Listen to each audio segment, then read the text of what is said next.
Gavana wa Kaunti ya Ilovi Johnson Sakaja niwaedeea kutetea wiw'ano wa kuthukuma imwe nthini wa mauthukumi amwe kauntini Ilovi kati wa Silikali Nene na ila ya kaunti isu. Sakaja avikite mbee wa nzama ya Silikali cia mitiuuko kana devolution mbungeni ya seneti ila itongoew'e ni seneta wa Wajir Mohamed Abass Sheikh niwaweta kana Silikali yake yiendeeye na uthukumi wayo tene vate kulikilwa ni Silikali Nene amemba manzama ino ni molota mavuthi nthini wa wiw'ano uu mayase kana iseso yi yenatianzia ila sialite na vala enendi matana umya mawoni mo mwaka mweu ni wakutwa mbee cia vilingi wa mauvuo na ilipate. Na Johnson Sakaja avikite mbee wa nzama ino ya Silikali cia mitiuuko mbungeni ya seneti niwe kumbilwa ni maukuli wa mavyu kumakula kwe maseneta nike kitumi Silikali yake na ila ya Kati tene konia nthi sesoni ya wiw'ano wa Silikali ili kwithiwa sithukuma vamwe. I've seen the schedule that has been published for now, the public participation.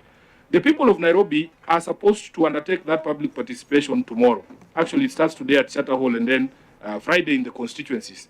This is an egregious violation of the right of public participation, in my view, because you have already put pen to paper, Honorable Governor.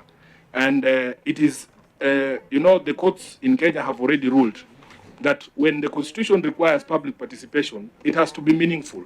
It cannot be a cosmetic exercise meant to rubber stamp. The public participation, I think, is just cosmetic. It's coming post-signature. The agreement has been done, it will take effect in 14 days, then we go to the people to ask them, do you agree with us? I believe the public participation should have come before the agreement to be able to hear the views of the citizens of Nairobi County and also the committee. Gavana huu ayumbola kana ne vatonyeka wiw'ano ukekiwa mawalio kukethiwa enendi nimekwithiwa mainengane mawoni kivathukanio yulu wawo. As a Senate, this is the advice that we are giving you. Governor, this thing is fraught with legal landmines. Shelve it and let us start afresh. We must see our views, whatever those views are, reflected in the final document. Now that you have signed the document, and you are taking it for public participation for tomorrow. Yes. If today and tomorrow. Yes. If people reject, what will be the consequences? We said we can amend the document. Amendment can be delete all the clauses.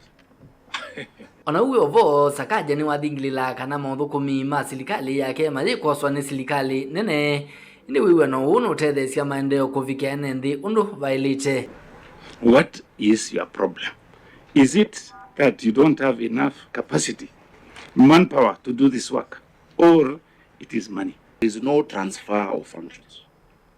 In this agreement, the national government will do its work and the county will do its work. This agreement is not to oversight county functions per se. Livoti ya vilingi wa movo nitoa mwaka mweu.